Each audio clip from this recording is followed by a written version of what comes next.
Olá, alunos! Ao longo dessa semana vamos falar de coisas muito interessantes, um pouco difíceis, né?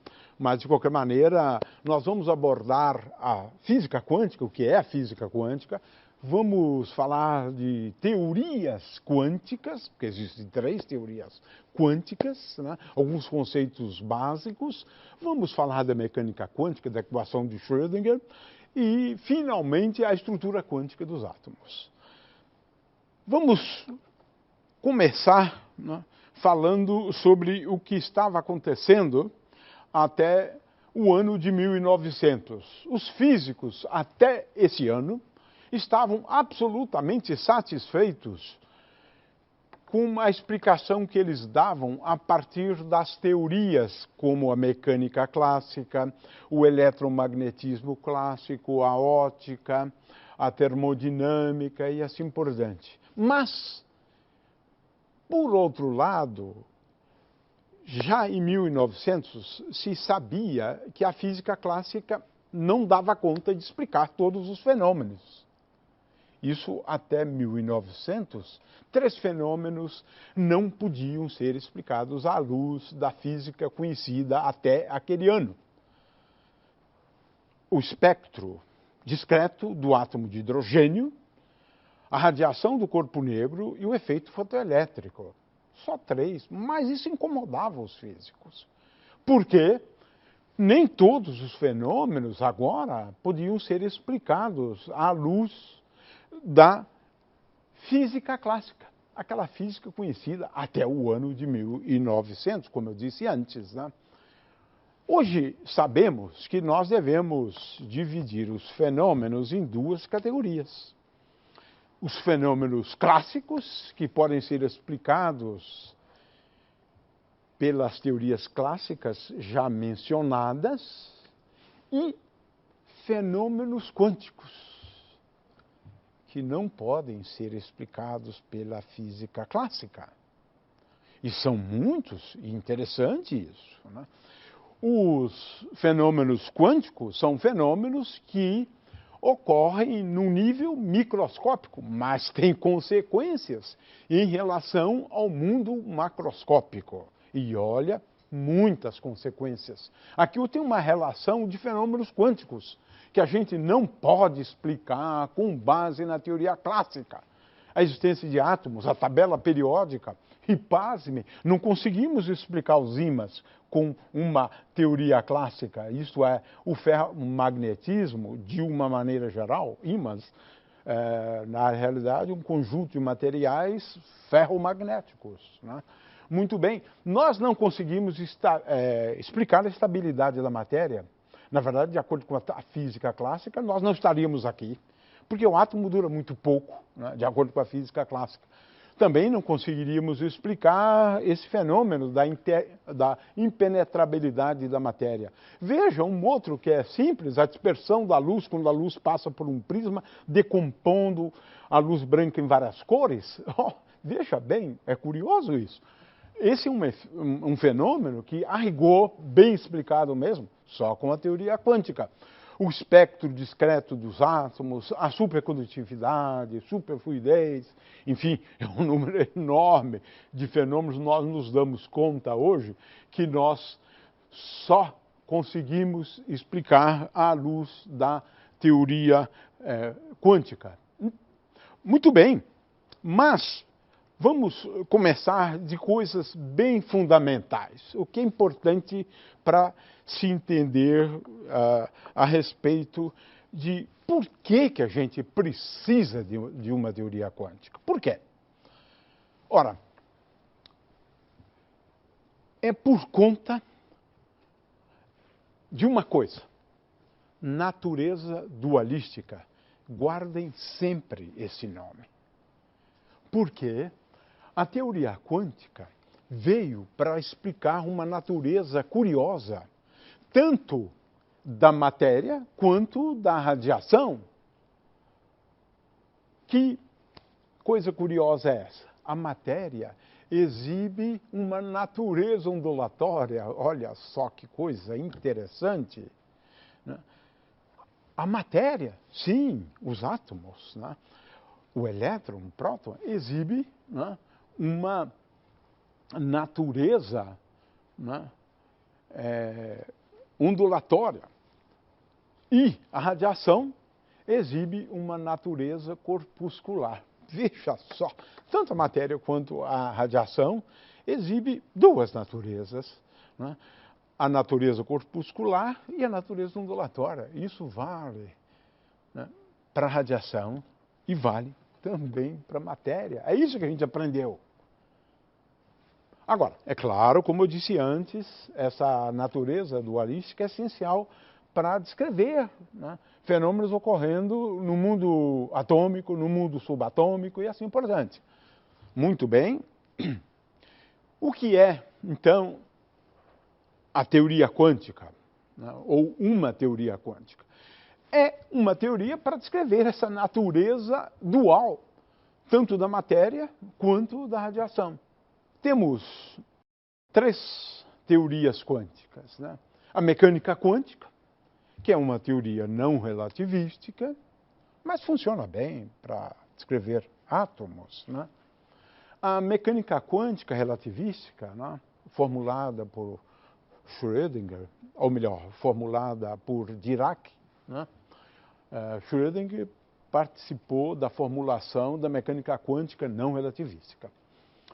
E, finalmente, a teoria quântica de campos. De forma que temos três formulações. A teoria quântica de campos é uma teoria quântica que leva em conta não somente a natureza dual da matéria, mas leva em conta também a teoria da relatividade. De forma que é a única teoria que consegue compatibilizar a teoria quântica e a teoria da relatividade. Então temos três teorias. A gente só vai falar na realidade da primeira, e assim mesmo de uma forma bastante rápida na realidade, né? Ora, o problema é o seguinte: quais são as consequências dessa natureza dual? Onde é que ela se revela? Em que aspectos ela se manifesta, né? Ora, em primeiro lugar, na natureza discreta de grandezas físicas. Vamos falar aqui, por exemplo, do espectro discreto de energias. Mas outras grandezas físicas também exibem um espectro discreto. Momento angular, componente Z do momento angular, não é?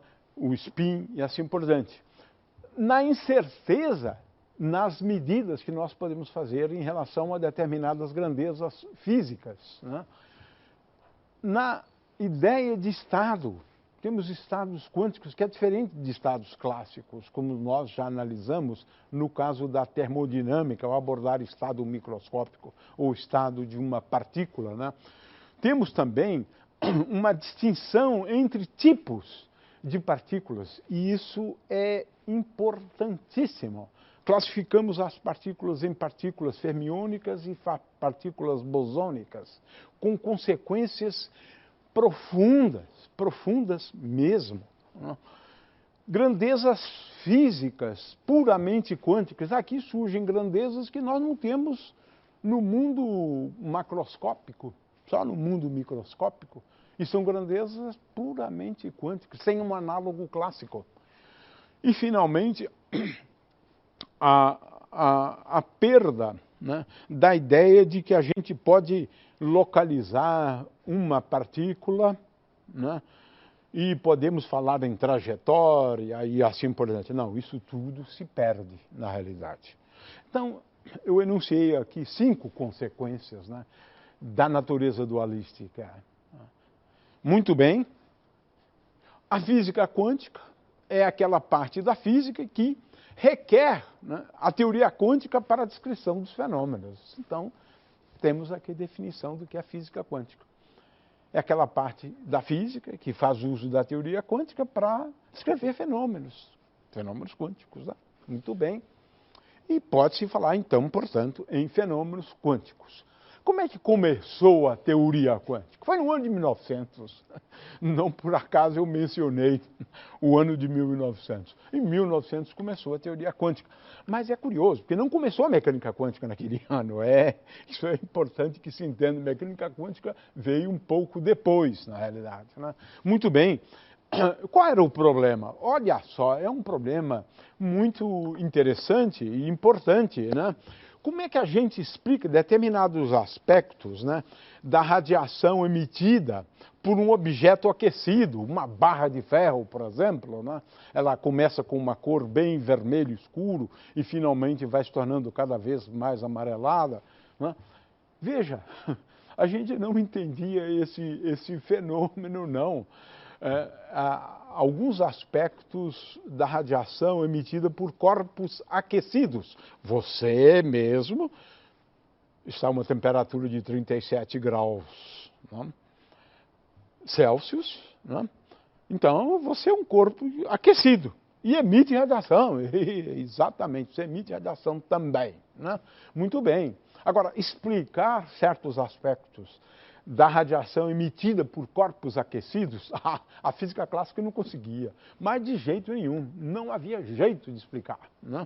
Muito bem, temos aqui o problema da radiação emitida. Qual era o problema na realidade? Bom, existem 2 ou 3 que estão relacionados a esse, né? Mas o problema básico, né, é de você, digamos, explicar a intensidade da radiação emitida para cada comprimento de onda, né, ou para cada frequência, né? Então você tem uma distribuição desse tipo aqui quando a gente leva em conta o comprimento de onda, típico para um corpo de 3.000 graus, 4.000 graus, 5.000 graus, 6.000 graus, 7.000 graus. Veja que é diferente a forma da curva. Em princípio, onde ocorre o máximo da intensidade é uma coisa importante para a gente descrever. Então, veja, é um fenômeno curiosíssimo, bonito e importante. Por exemplo, o Sol, né? O Sol é um corpo que está a 6.000 graus Kelvin e ele produz uma radiação eletromagnética e a gente gostaria de entender, né, o comportamento dessa radiação eletromagnética. Uma coisa que se sabia é que a intensidade total, quando eu somo sobre todas as frequências, a intensidade total ela pode ser escrita sob essa forma. É a lei de Stefan Boltzmann. Sigma é uma constante de Stefan Boltzmann, vezes a temperatura à 4ª potência, né? Uma outra coisa também que se sabia é essa lei conhecida como lei de Wien, né? Onde ele propunha que o máximo da intensidade ocorre para uma frequência, a frequência associada ao máximo da intensidade, e essa frequência se desloca com a temperatura, por isso que é conhecida como lei de deslocamento de Wien. Por quê? Essa frequência máxima, ela depende linearmente com a temperatura. Era uma lei que era conhecida, né? Muito bem, eis que vem aqui agora o problema para calcular, né, aquele espectro. O problema básico era como determinar a energia média de osciladores, né, a uma determinada temperatura T.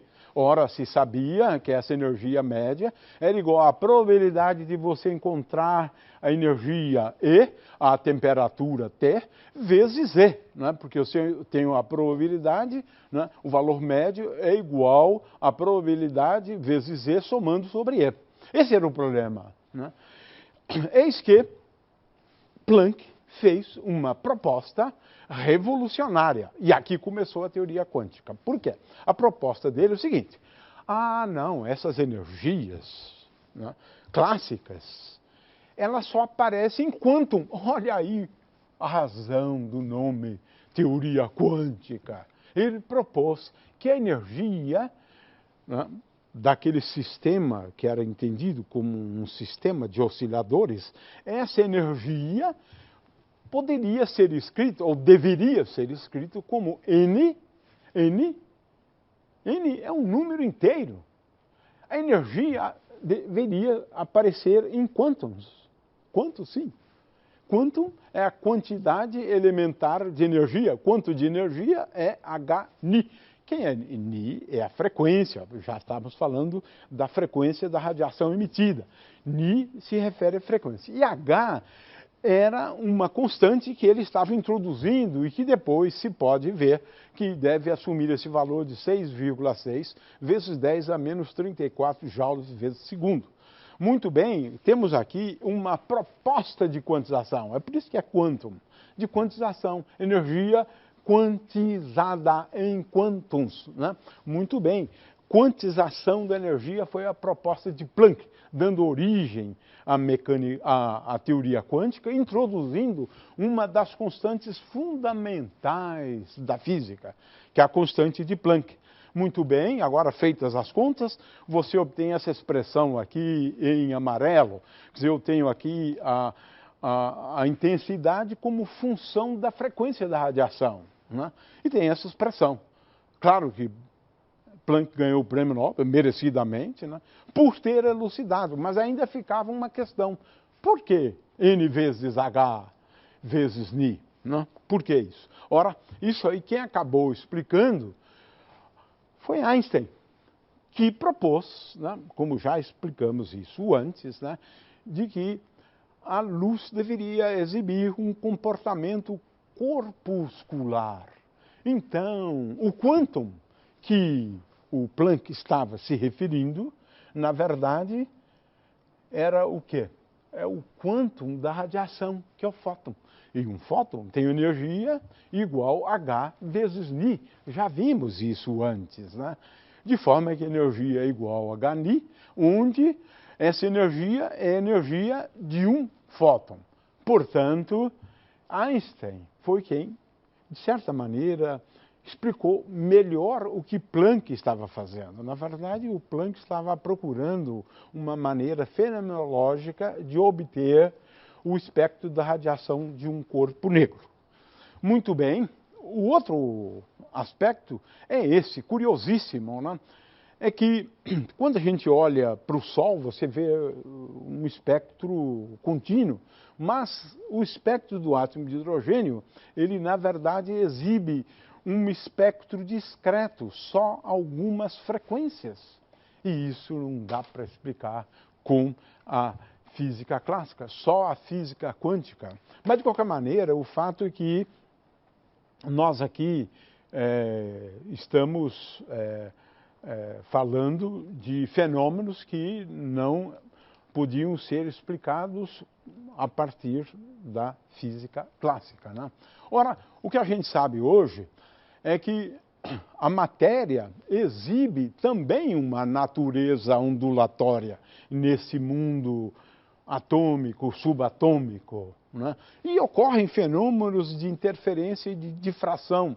Se nós tivermos aqui uma fenda só e lançarmos elétrons passando por essa fenda, eles se acumulam desse lado. Se nós tivermos essa outra fenda aberta, os elétrons se acumulam nesse anteparo, passam pela fenda, se acumulando aqui. Mas se eu tiver as duas fendas, isso é uma experiência que, na verdade, nunca foi feita, mas a gente pode fazer simulações, né, a respeito dessa experiência. O que você vai ver? Máximos e mínimos de intensidade, não da luz, mas em termos do acúmulo de partículas, né? Muito bem, então, simulações, né, envolvendo fenda dupla nos levaria a uma figura como esta aqui, né, de interferência, né? Agora, temos também experimentos nos quais a luz, ao incidir, aliás, elétrons, ao incidirem sobre um cristal, nós acabamos obtendo um padrão, né, de difração típico de uma rede de difração. Isto sim, nós temos evidências experimentais para esse tipo de comportamento ondulatório dos elétrons, né? Aí surgiram várias ideias, uma delas é essa de de Broglie, e ele ganhou o prêmio Nobel por isso, porque foi o primeiro a perceber que isso aqui poderia decorrer de um caráter dual. Ou seja, para uma partícula de momento P, nós devemos associar a ela um comprimento de onda. Isso mesmo, lambda igual a H sobre P. E para uma partícula de energia E, devemos associar uma frequência F. né, onde F é igual a E dividido por H cortado. Ele ganhou o prêmio Nobel por entender esse aspecto. Muito bem, quantização de grandezas físicas, né? Ora, o que nós podemos observar é que a energia não é a única grandeza quantizada, né? Naquele sempre pode ser no sentido de Planck, né? Porque hoje em dia quantização, né, de grandezas físicas é sinônimo de um espectro discreto das grandezas físicas, né? Mas eu tenho aqui, por exemplo, a componente Z do momento angular, né? A componente Z do momento angular, né, é parecido com aquilo que o Planck havia proposto para a energia da radiação. Essa componente Z do momento angular, ela só existe em valores m pode ser negativo também, né? Por exemplo, menos 2, menos 1, menos 3, vezes H cortado. Quem é H cortado? H dividido por 2π. Né? Já dissemos aqui sobre essa constante conhecida como constante de Planck, que é a constante fundamental da física quântica. Então você tem grandezas físicas que também são quantizadas. Essa é uma consequência da natureza dualística da matéria. Muito bem, nós vamos ver isso depois, né? Mas, hoje em dia, essa ideia de quantização se refere à natureza discreta de grandezas físicas, porque nem sempre as grandezas físicas surgem como múltiplos inteiros de um determinado quantum da grandeza, nem todas, nem todas. Por exemplo, no átomo de hidrogênio temos esse espectro, que é um espectro discreto, e, consequentemente, espectro discreto de grandezas físicas é uma consequência da natureza dual, da natureza dualística da matéria. Mas agora temos uma coisa fantástica. Heisenberg descobriu isso, né? É que uma das consequências da natureza dualística da matéria é que você pode determinar a posição de uma partícula com uma certa imprecisão. Vamos chamar de ΔX essa imprecisão na medida da posição da coordenada x da partícula. E vamos chamar de ΔP a imprecisão na medida do momento da componente x, por exemplo, do momento da partícula. Heisenberg propôs, né, estas limitações, né, são limitações, né? Você pode medir uma grandeza física com uma certa precisão, mas a precisão dessa grandeza física está relacionada também à imprecisão com que você mede outras grandezas físicas. Muito bem. No caso de momento e coordenada x, então px e x, a imprecisão ΔX vezes ΔPx é sempre maior do que H cortado sobre 2. A mesma coisa para y e a mesma coisa para z. É uma proposta de Werner Heisenberg. Isso passou a ser muito importante, como a gente vai ver depois, do ponto de vista da quantização. O fato é que se você, na física quântica, souber a posição de uma partícula com absoluta precisão, você vai ter uma imprecisão total. Você nunca vai saber qual é o momento daquela partícula, porque ΔPx deve ser infinito, porque ΔX vezes ΔPy é maior do que alguma coisa. Ou seja, se você medir uma grandeza física com absoluta precisão, isso te leva a uma limitação em relação à medida de outras grandezas físicas com absoluta precisão. Muito bem, isso é uma coisa típica, né? Típica é uma consequência da natureza dualística da matéria, né? Você perde também a ideia de localização de uma partícula. De fato, nós vamos ver depois que elétrons num átomo, eles podem existir só em determinadas regiões do espaço conhecidas como orbitais, né? De forma que temos aqui, então, a eliminação do conceito de órbita. A gente sabe determinar com que probabilidade você vai encontrar a partícula num certo elementozinho de volume dV, né? O fato é que a gente vai ver isso depois, mas a gente perde esse conceito, né, de acompanhar a posição de uma partícula como função do tempo. Não, isso não existe, né, do ponto de vista da física quântica, né. A gente sacrifica alguns conceitos clássicos, né, como o conceito de trajetória, né. Onde está a partícula, eu vou acompanhá-la. Não é assim. A gente vai ver isso depois quando a gente falar de orbitais, né. Na física quântica, a gente muda o conceito de estado. Na verdade, a gente tem dois tipos de estados. Um estado conhecido como Bra e um estado conhecido como Ket. Então, temos dois tipos de estados na física quântica. E, conquanto na física clássica, o estado de uma partícula é inteiramente caracterizado pela posição dela, pelo momento dela, na física quântica a gente tem que fazer uma opção, já que eu não posso determinar P e R com uma absoluta precisão ao mesmo tempo.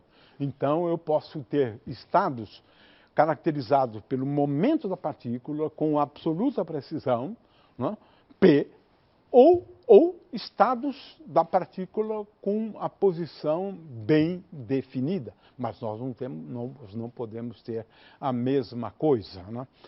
Muito bem, de forma que muda um pouco o conceito de estado. Os estados quânticos de um sistema, eles são caracterizados pelos valores de determinadas grandezas físicas, né, que podem ser medidas simultaneamente. Muito cuidado com isso. Nem todas as grandezas físicas eu posso medir com uma absoluta precisão simultaneamente. Por exemplo, eu não posso especificar a componente x, y e z do momento angular ao mesmo tempo. Tenho que escolher, por exemplo, a componente LZ, né? Mas vamos depois falar um pouquinho sobre isso. O fato é que o estado, do ponto de vista de um sistema quântico, onde uma partícula, como, por exemplo, um elétron, tem uma energia bem definida, um momento angular, a componente z do momento angular, o quadrado do momento angular, a componente z do spin, né? Então temos aqui grandezas físicas e você pode utilizar o conceito de estado associado a determinados valores de grandezas físicas. Muito bem, isso me leva então à ideia da tabela periódica, como a gente vai ver depois, a estrutura de camadas, subcamadas, né, e orbitais e assim por diante, né? E finalmente grandezas físicas puramente quânticas, né, como o spin, né? Nós já falamos sobre o spin, vamos depois mencionar também. O fato é que no caso do spin é uma grandeza física que só pode assumir a componente z do spin dois valores. E não existe isso na física clássica, é uma grandeza que só pode existir dois valores, né? Mais h cortado sobre 2 e menos h cortado sobre 2. Veja que temos aqui grandezas sem um análogo clássico. Sem nenhum análogo clássico, né? Grandezas puramente quânticas por conta do caráter dualístico. E, em função do valor do spin, nós podemos classificar as partículas como sendo bosônicas, aquelas para os quais o spin é igual a 0, 1, 2, 3, um número inteiro, portanto, e as partículas fermiônicas, aquelas para os quais o spin é igual a meio, 3 meios, um número semi-inteiro, né? Muito bem, isso é fundamental, A gente vai ver depois, né, que a tabela periódica, a gente só pode explicar a tabela periódica a partir desse fato de que o elétron é uma partícula fermiônica, tem spin meio. Esse spin meio diz respeito a S ao quadrado, que se pode provar que é sempre igual a h cortado ao quadrado vezes S mais 1. De forma que S igual a 0 me leva a S ao quadrado igual a 0, né? S igual a 1, eu substituo aqui, vai me levar a S ao quadrado igual a 2 e assim por diante. E é claro que eu posso ter também o caso de semi-inteiros aqui. No caso do elétron, esse S pequeno que está aqui é igual a meio. E a componente Z é igual a M vezes H cortado, onde M é um número que está entre menos S e S. Muito bem, e isso faz muita diferença. As propriedades físicas de um sistema bosônico com bósons é muito diferente de um sistema para o qual nós temos partículas fermiônicas. Né? Os bósons podem experimentar a condensação de Bose-Einstein. Férmions obedece ao princípio da exclusão de Pauli. A gente vai falar sobre isso. Isso faz toda a diferença para a gente entender uma série de fenômenos, na verdade. Muito bem, spin tem a ver com uma estrutura quântica dos átomos e nós vamos ver isso depois com mais vagar. E o spin tem a ver com o ferromagnetismo. Então, são grandezas que surgem apenas no contexto da teoria quântica, mas, veja, elas têm uma relevância muito grande para entender o ferromagnetismo.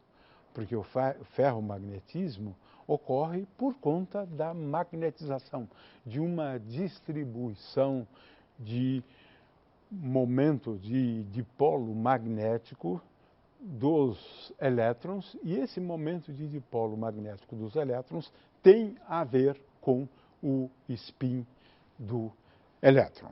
Bom, com isso, então, nós discutimos nessa aula, né, fenômenos quânticos, falamos rapidamente de teorias quânticas, mas o que a gente quis reforçar é que existe uma série, mencionamos 6, né, consequências dessa natureza dual da matéria, destacando sempre aquela questão da existência de um espectro discreto de grandezas físicas.